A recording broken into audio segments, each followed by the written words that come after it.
أعوذ بالله من الشيطان الرجيم. بسم الله الرحمن الرحيم. الحمد لله رب العالمين، والصلاة والسلام على رسول الله وعلى آله وأصحابه وسلم تسليما كثيرا. وسبحانك اللهم لا علم لنا إلا ما علمتنا إنك أنت العليم الحكيم. ربي اشرح لي صدري ويسر لي أمري واحلل عقدة من لساني يفقهوا قولي وبعد. Chers frères et amis, assalamu alaikum wa rahmatullahi wa barakatuh. Louange à Allah subhanahu wa ta'ala. Paix la bénédiction de Allah sur le messager prophète Mohammed sallallahu alayhi wa sallam, sur ses familles, sur ses compagnons. Que Allah nous augmente la foi et la sincérité. Qu'Allah pardonne nos péchés. Qu'Allah subhanahu wa ta'ala nous pardonne. On ne touche pas là, ça. D'habiter. Qu'Allah nous donne la foi et la sincérité. Allah le Très-Haut, il nous dit dans la sourate Al-Layl, Allah dit inna sa'yakum la shatta. Allah dit vos œuvres, le travail que vous faites, la shatta, c'est différent. C'est-à-dire, nos actions sont différentes. Il y a ceux-là qui font du bien, qu'Allah nous place parmi ceux-là. Et il y a ceux-là aussi qui font du mal, que Dieu nous préserve contre ça. C'est à cause de ça, Allah dit nos travails sont différents. La manière que Allah nous a créés différemment, c'est comme ça, nos travails aussi sont différents. Il y a certains, à chaque moment, vous allez voir, ils sont dans le bon travail. Comment ils vont faire pour réussir l'au-delà, pour être parmi les gens heureux, pour parmi d'être les gens qui vont trouver succès devant Allah, c'est-à-dire les gens du paradis. Il y a certains aussi, chaque jour, et ils sont là, Shaitan les a trompés, ils sont dans les mauvais travail, que Dieu nous préserve. Ils sont dans les mauvaises routes. Tout ce qui est bon, tu ne les vois pas. Sauf là où il y a désobéissance de qui? Allah. Là où il y a les mauvaises actions, c'est là qu'ils sont. Si Allah te classe parmi les bons gens, parmi les bienfaiteurs, parmi ceux qui sont dans le bon, il faut remercier Allah, parce que ça fait partie des dons de Allah. Allah dit fa'amma man a'ata wa taqa. Celui-là qui a donné et il a eu la crainte de Allah, wa saddaqa bil husna, et il a affirmé son la ilaha illallah. Certains aussi ont dit wa saddaqa bil husna, c'est-à-dire il a affirmé que le paradis c'est la vérité. Allah dit les gens comme ça, fasani yassiruhu lil yusra. Allah dit nous, Allah, nous allons les faciliter toutes les actions de l'adoration. La foi du paradis, la prière, le jeûne, comment aider, tout ce qui est adoration, Allah les facilite. C'est à cause de ça, quand vous voyez certaines, les choses sont faciles, c'est Allah qui les a facilitées. Dès qu'on dit il y a bonne action, il est là.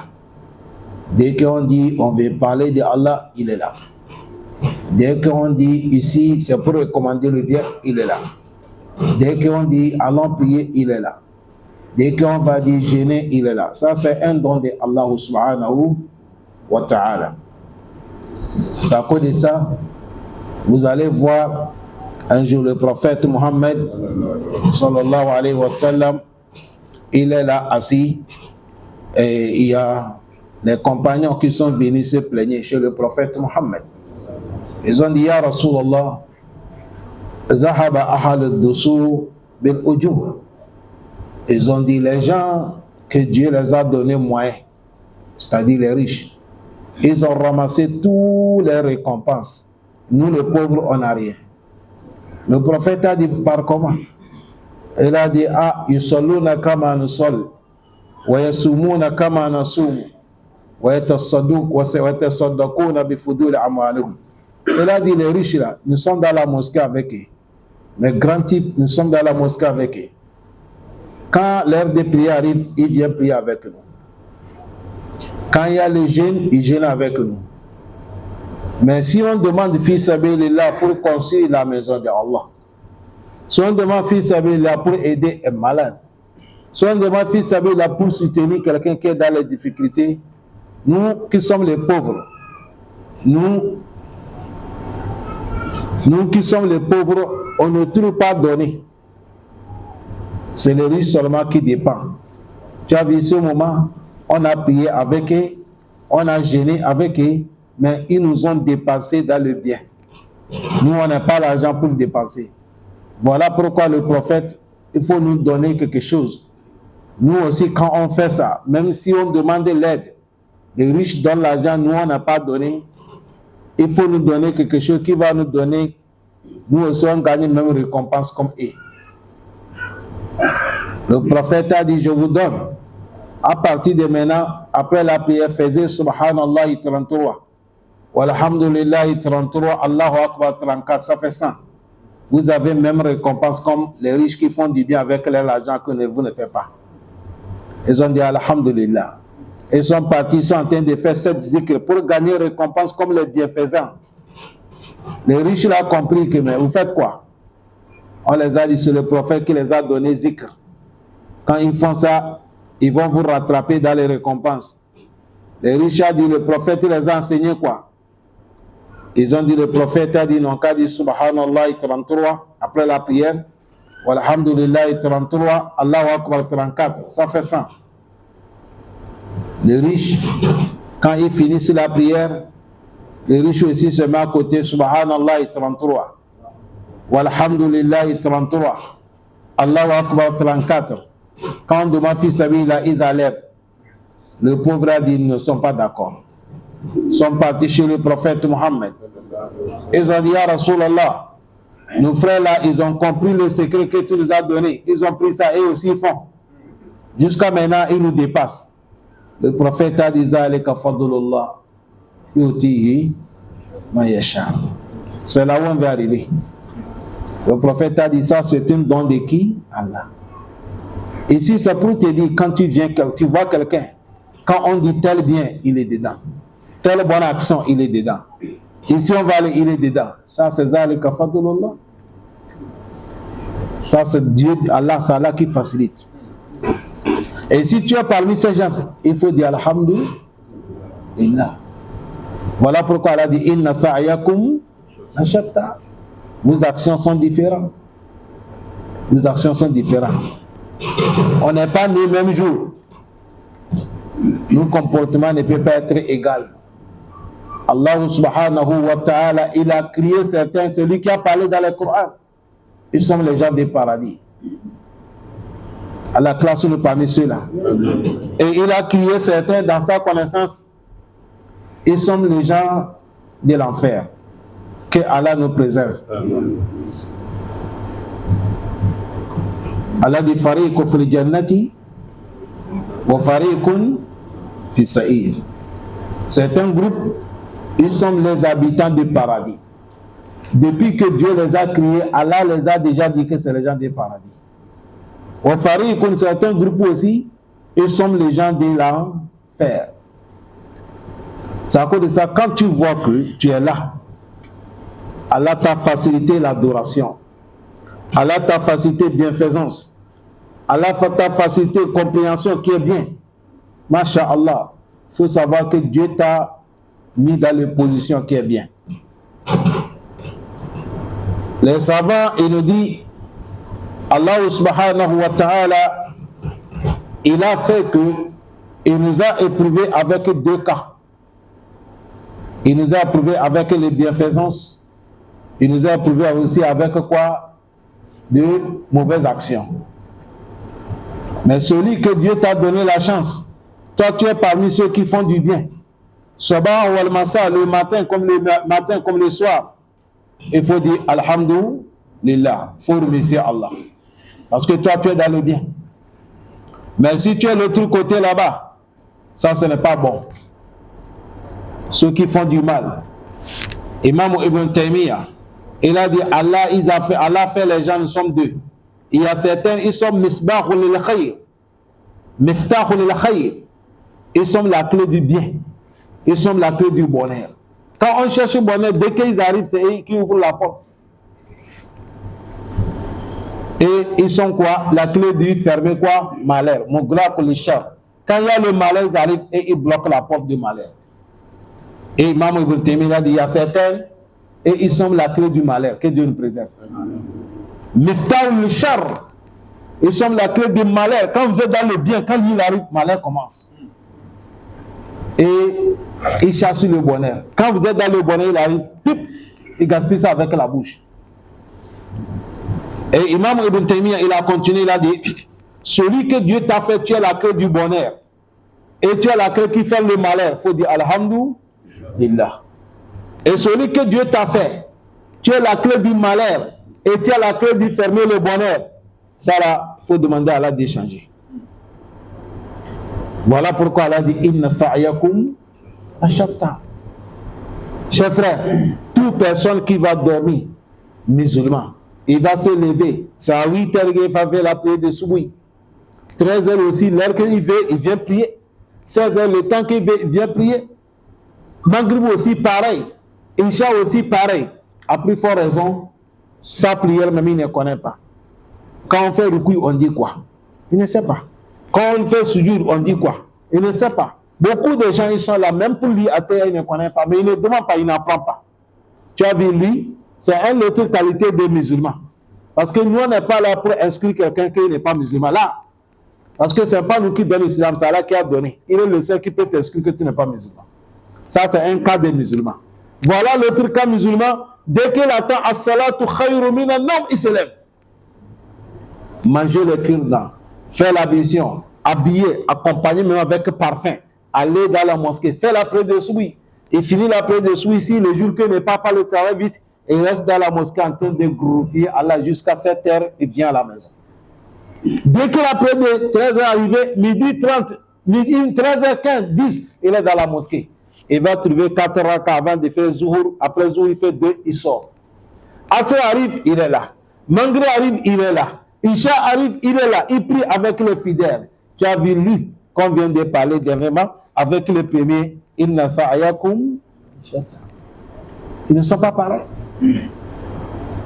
Les œuvres sont différentes. Wallahi. Tu as vu celui qui sait que moi, tant que je suis dans la vie, un jour je mourrai et je serai devant Allah. Allah va m'interroger. Il sait ça. Et il fait l'effort que ma situation soit bien. Lui, c'est une qualité des musulmans. Et l'autre qui est là, il dit non, moi je fais ce qui me plaît. Si on parle de Yom al-Qiyamah, il dit ça ne te concerne pas. Si Allah m'amène l'enfer, il m'amène paradis au haut, ça dépend de lui. Hier, je ne sais pas si c'est où, qu'il y a un frère qui a dit, oui, c'est parmi les femmes. Avant, on a fait conférence des femmes. Après, on a fini conférence, on a donné question, les femmes questionnent. Une femme me pose question qu'il y a une femme qui a dit, la prière, là, on ne prie pas pour aller au paradis. Elle prie seulement parce qu'elle prie. Mais paradis, ce n'est pas paradis. Là où Dieu veut, c'est là-bas que Dieu va l'amener.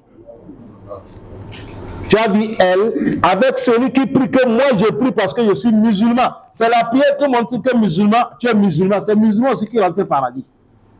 Nous ne sommes pas pareils. Inna sa'yakum ashatta.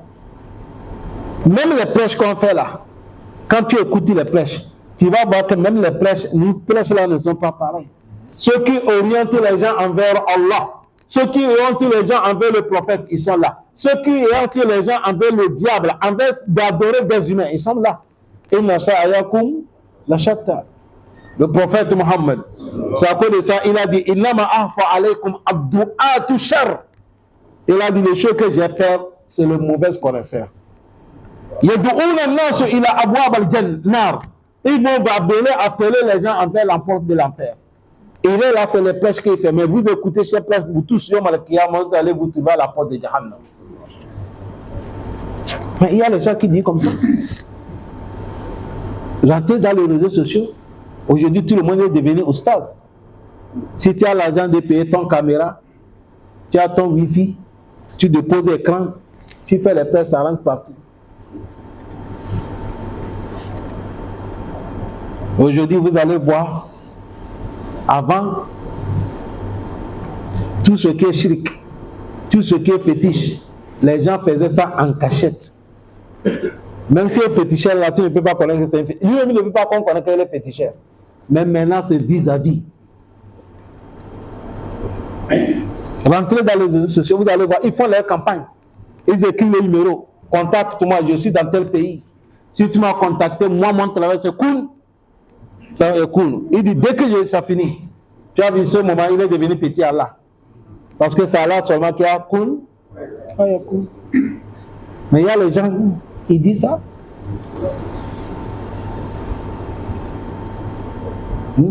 Pour cela, nous sommes différents, chers frères. À toi de savoir à qui tu vas écouter. À toi de savoir quelle voie tu vas emprunter. À quoi de savoir quel travail tu vas faire. Parce que Allah dit Inna sa'yakum la shatta. Allah dit nos œuvres que nous faisons, c'est différent. Qu'Allah nous place parmi les bienfaisants. Que Allah subhanahu wa ta'ala nous met parmi les bons gens. Le prophète Mohammed sallallahu alayhi wa sallam, un jour il est là. Il est là assis avec les compagnons. Et il a demandé, il a dit, vous connaissez tout de suite, il y a l'homme du paradis qui va passer entre vous. Les compagnons pensaient que c'est Abu Bakr qui va quitter, ou bien c'est Omar, ou bien c'est Ali, ou bien c'est Osman. Parce que c'est ça qui sont des grands.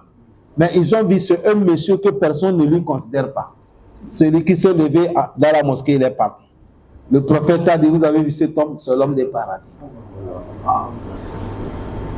Et quand ils étaient là, personne ne savait pas que le monsieur, la son degré arrivé là-bas.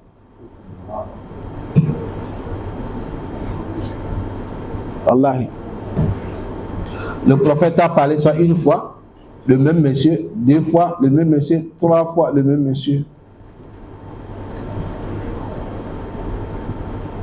Les Sahaba, ils sont partis demander au monsieur, quel est ton travail? Voilà ce que le prophète a dit. Il a dit, moi je n'ai pas aucun travail. Les seules choses que moi, mon comportement, si mon frère musulman a gagné quelque chose, ça ne me fait pas du mal. Et je ne dors pas avec rancune de quelqu'un. Tu as vu, c'est ici que monsieur là, il nous dépasse. Beaucoup d'entre nous, même si son frère a gagné quelque chose, ça ne le fait pas du mal. Mais dormir, il n'y a pas rancune de quelqu'un là, ça, c'est un problème. Trouver aujourd'hui quelqu'un qui va dormir, n'a pas rancune de quelqu'un dans son cœur. Non, il n'a pas rancune beaucoup. Mais si c'est rancune comme. Voilà. Si c'est quoi?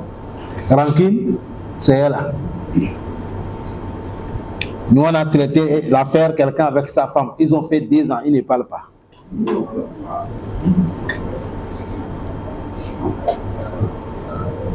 Je dis bien sa femme.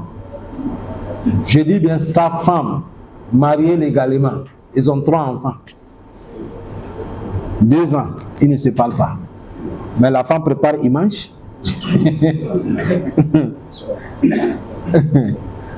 Non, vraiment.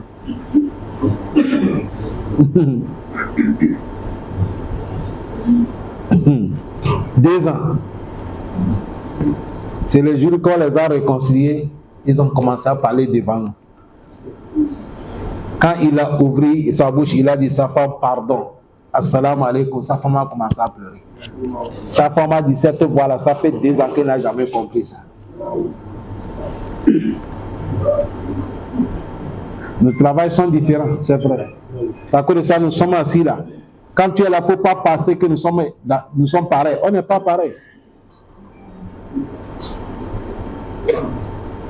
On n'est pas pareil. Et tu ne peux pas savoir ça. C'est devant Allah que tu vas savoir ça. Tu vas savoir que quand nous sommes dans le dunya là, non, on n'est pas pareil. Que Allah subhanahu wa ta'ala nous pardonne. Que Allah subhanahu wa ta'ala nous place parmi les gens. Que Dieu les a fait, ils sont des bons gens. Ils sont la clé du bonheur. Ils sont la clé des biens. Que Dieu nous préserve contre le mauvais. Il ne faut pas que nous soyons la clé du malheur. la clé de chasser le bien, que Dieu nous préserve. Chers frères, notre presse va s'arrêter ici parce qu'on a beaucoup de questions aujourd'hui. Et on va répondre ça dans le bref délai.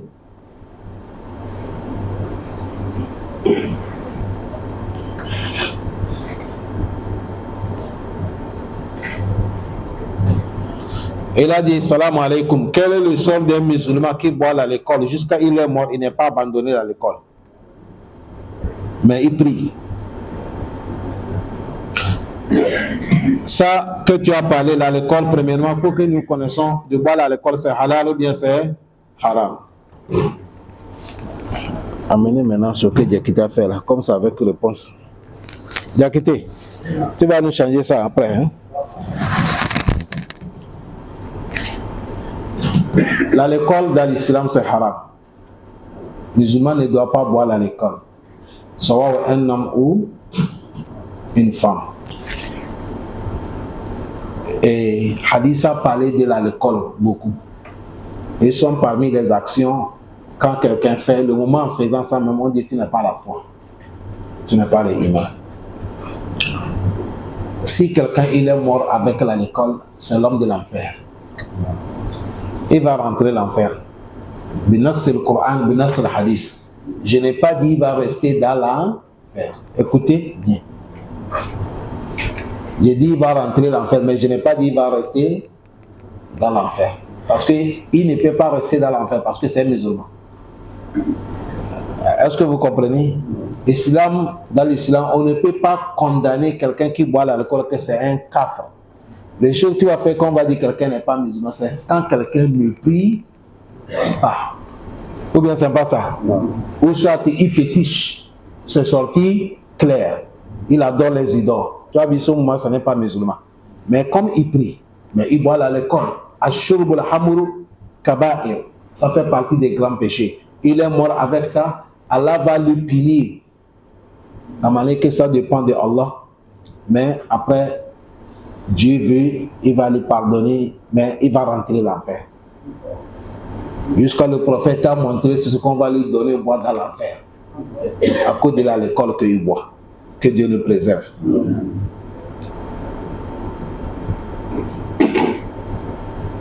Deuxième question, celui-là, il demande que le musulman qui prie, même pèlerinage il a fait, mais il est dans le fétiche.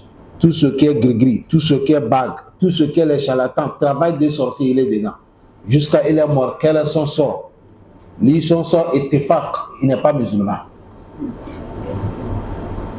Tous les savants sont tombés au nani, ils ne sont pas musulmans. Chers frères, écoutez, soyons vraiment des vrais musulmans. Regardez, il y a des hadiths, on a déjà parlé de ça. C'est le prophète a dit un musulman qui parle chez un voyant. Les gens qu'on les appelle les voyants là, allez les questionner. Manière que tu es parti seulement, tu n'as pas la prière 40 jours. Mais tu vas prier, mais on n'accepte pas ta prière 40 jours. C'est comme ça quelqu'un qui habille à l'école. On a déjà parlé à l'école, non? Si quelqu'un habille à l'école vert, on ne prend pas sa prière 40 jours. Mais il va prier. On a déjà fini. Nous sommes ici. Quelqu'un qui parle chez quelqu'un, il est voyant. Maintenant, si tu es parti chez quelqu'un qui dit il est voyant, et tu l'as cru ce qu'il a dit, c'est comme tu as nié tout ce que le message que le prophète a amené. Donc, c'est là que les savants, ils ont dit, ici on a parlé de celui qui est parti. Ou bien c'est pas ça. Mais celui qui fait, lui-même, il est quoi? Est-ce que les gens me suivent bien? La gravité des choses. C'est à cause de ça, ce n'est pas bien. Les savants sont tombés d'accord. Quand quelqu'un il est dans ce travail comme ça, son iman, son akida n'est pas bien. Parce que l'homme qui connaît Allah vrai ne doit pas rentrer dans les trucs comme ça. C'est à cause de ça, sur la voie, la vérité, si quelqu'un est mort comme ça, les savants même, ils ont dit qu'on ne prie pas sur lui. Même dans les cimetières des musulmans, on ne l'enterre pas. Qu'Allah nous pardonne.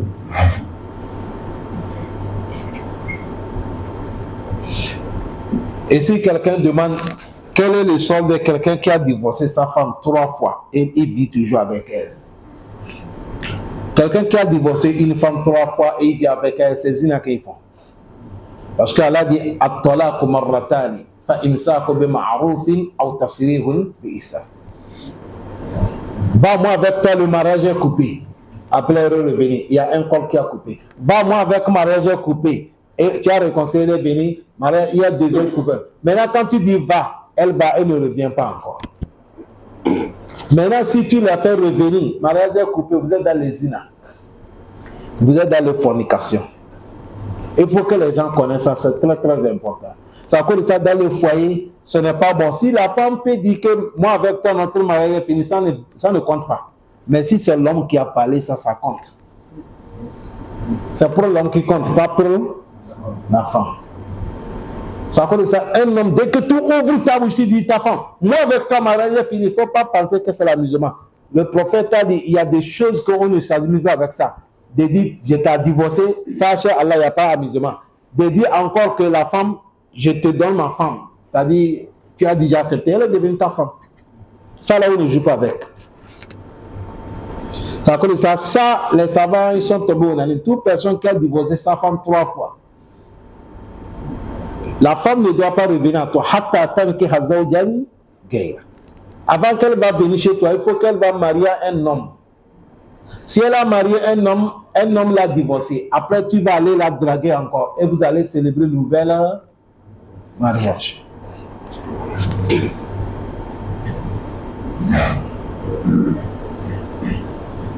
C'est à cause de ça qu'on a mené cette question aujourd'hui.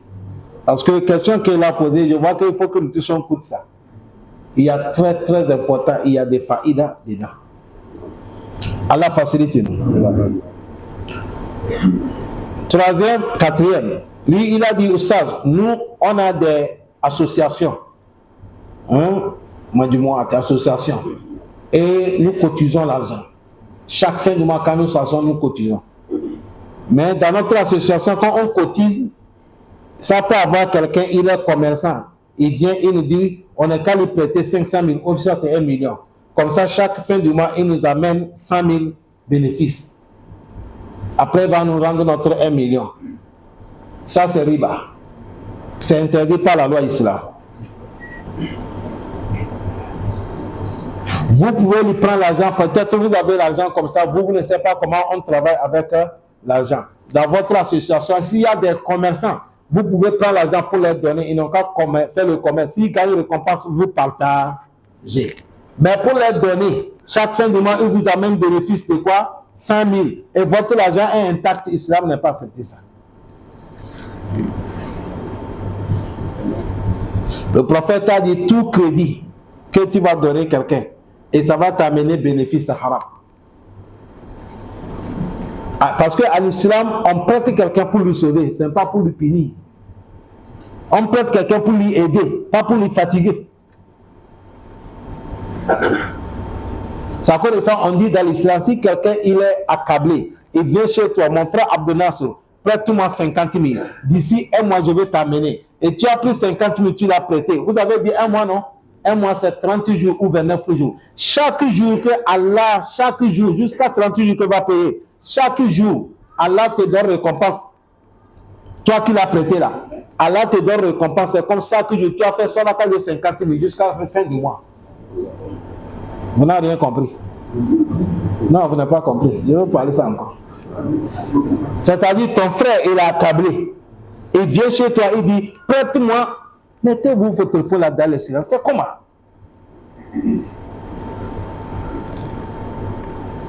Ton frère, il vient chez toi, il dit, prête-moi 50 000. À la fin du mois, je te donne 50 000. Et tu as levé 50 000, tu l'as prêté. Mais tu l'as prêté pas avec quoi? Intérêt. Tu l'as prêté à cause de qui? Allah. Prends 50 000, fin du mois, tu m'as payé. Nous, en islam, notre fin du mois, c'est 29 jours ou 30 jours. Les 30 jours, ça va passer là. Chaque jour matin, chaque jour que tu as fait, Allah fait que les gens te pointent. C'est comme tu as fait ça là, de 50 000. Jusqu'à le jour qu'il va te donner quoi? Ton argent. Mais quelqu'un va dire, ah, là vous nous trompez. Et si Allah donne ça, c'est pas riba, toi avec Allah, vous êtes pareil. Est-ce que les gens me suivent bien? Voilà ce qu'elle a dans l'islam. Et si c'est pour te dire, l'islam a fait qu'on prête pour gagner récompense, pas pour se punir, pas pour se fatiguer. Ça qu'ils font là, ce n'est pas bien.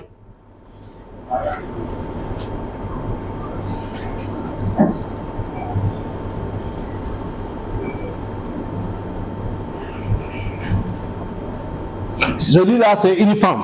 Elle demande que sa parole, je ne peux pas amener ça parce qu'il y a des mots qui sont beaucoup.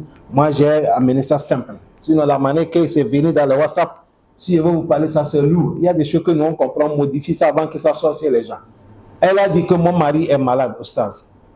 Il est malade, il n'est plus l'homme. Vous comprenez? Il n'est plus l'homme. Nous sommes devenus des femmes dans la chambre. Moi-même, en personne, j'ai pris mon argent. Quand je suis allé au pays, j'ai pris médicaments, j'ai dépensé plus de 1 500 000 pour lui soigner. Lui-même, il a fait beaucoup de médicaments, mais il est toujours femme. Oui, aujourd'hui, ça, nous sommes dans les 4e années.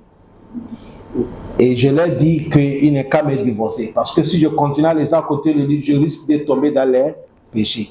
Lui aussi a dit il m'aime. Il ne peut pas me divorcer. Ça, on fait comment? Et c'est ce qu'il a précisé. Il a dit ça, c'est ton fidèle. Il prie dans la mosquée. Il écoute tes prêches. Allah donne la santé. Allah donne la santé. Et sur ce que nous allons parler ici, nous sommes des humains.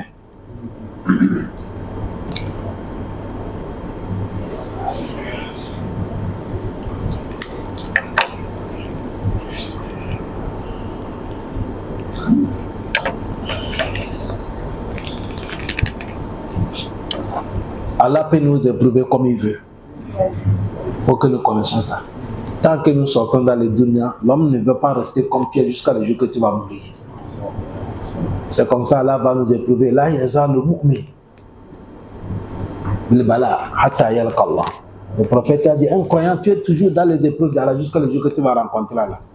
Il y a certains, quand on sort dans les dunya, tu as 2 pieds, mais avant de mourir, tu n'as plus 2 pieds. Certains, quand tu sors, tu as les 2 yeux, mais avant de mourir, tu n'as plus les 2 yeux. Certains, il y a ça comme ça. C'est Allah qui nous prouve, mais quand tu patientes, Yom Al-Qiyamah, Allah il va te. Quand tu patientes, Allah il va te payer. C'est les épreuves d'Allah subhanahu wa ta'ala. Pour cela, nous, tout ce que Dieu nous a prouvé, prenez patience, Allah va nous récompenser ça. Yom Al-Qiyamah. Je dis là, c'est fort. Qu'Allah le pardonne. C'est Jétan qui fait ça, oh. Le baiser là.